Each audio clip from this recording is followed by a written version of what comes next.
NEET के लिए बच्चों ये एक्सपेक्टेड क्वेश्चन हो सकता है फ्रॉम ग्रेविटेशन, आ सकता है आपके पेपर में, तो ध्यान दीजिए, कॉन्सेप्ट पर ध्यान दीजिएगा बिकॉज सवाल रिपीट नहीं होता है लेकिन कॉन्सेप्ट रिपीट हो सकता है बिकॉज ये AIPMT में भी आया है, लेटेस्ट जेई के पेपर में भी आया है और नीट के PYQs में भी आ चुका है, प्रीवियस ईयर के क्वेश्चंस में ये सवाल बना हुआ है। पूछता है यहाँ पे मिनिमम एनर्जी बताओ, हमें सैटेलाइट को लॉन्च करना है, M मास का सैटेलाइट, अर्थ का मास इतना है, रेडियस R है और उसे हम 2R हाइट पे लेके जाना चाहते हैं। ऐसे क्वेश्चन को सॉल्व करने के लिए बच्चों हमेशा कंजर्वेशन ऑफ एनर्जी लगाएं एंड ध्यान रखें कि जो ऑब्जेक्ट का मास दिया हुआ है यहाँ पे M, और जो डिस्टेंस हम लेते हैं जब हम ग्रेविटेशनल पोटेंशियल एनर्जी फाइंड करते हैं Gm1m2/r, तो उसमें जो r होता है वो सेंटर से सेंटर तक का डिस्टेंस होता है। तो ये इनिशियल पॉइंट है और ये फाइनल पॉइंट है। तो इनिशियल और फाइनल के बीच में हम लगा देंगे कंजर्वेशन ऑफ एनर्जी।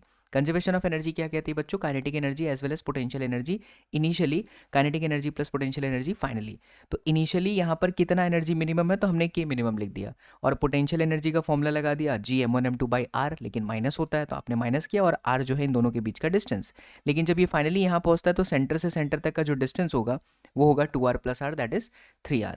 तो ये देखिए 3r लिखा, और फिर इस जगह पर पहुंचने के बाद क्योंकि वो सर्कल में घूम रहा है तो हाफ mv², और ये जो v² है वो है ऑर्बिटल स्पीड। ऑर्बिटल स्पीड इसकी किसकी? सैटेलाइट की। उसका फॉर्मूला क्या होता है? अंडर रूट में Gm/r, यानी v² बराबर हो जाएगा Gm/r।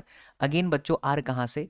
तो सेंटर से लेकर के यहाँ तक का डिस्टेंस, ये हमारा रेडियस है क्योंकि ये सैटेलाइट ऐसे रिवॉल्व करेगा। तो यहाँ पर 3r लिखा गया। बस अब आपको यहाँ से सॉल्व करना है, के मिनिमम आप निकाल देंगे तो आपका आंसर आ जाएगा 5/6 G_M r। सीखने वाली बात यहाँ पे ये है कि Gm1m2/r माइनस में सब बच्चा याद कर लेता है, लेकिन आप ये नहीं समझते हो कि वो जो स्मॉल r है वो क्या है। आप उसे रेडियस कहते हो, गलत, वो डिस्टेंस है सेंटर से लेकर के यहाँ तक का।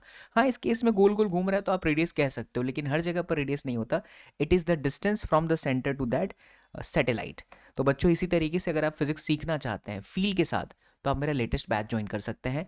Year long batches, dropper batches and 2027 के बैचेस बच्चों स्टार्ट हो चुके हैं हमारे एप्लीकेशन SSP विद्यापीठ पे। आप सिर्फ कमेंट सेक्शन में सिलेक्शन लिख दीजिए, आपको DM में चला जाएगा एक PDF। उस PDF के अंदर पूरा रोड मैप है, पूरी प्लानिंग है कि कैसे आपको एक साल के अंदर अपनी पूरी कंप्लीट क्लास 11th और क्लास 12th को फिनिश करना है। वीकली कितने टेस्ट होंगे, किस तरीके का शेड्यूल होगा, वो सब कुछ डिटेल में दिया है, एंड साथ ही हमारे बैच का लिंक भी दिया है बच्चों।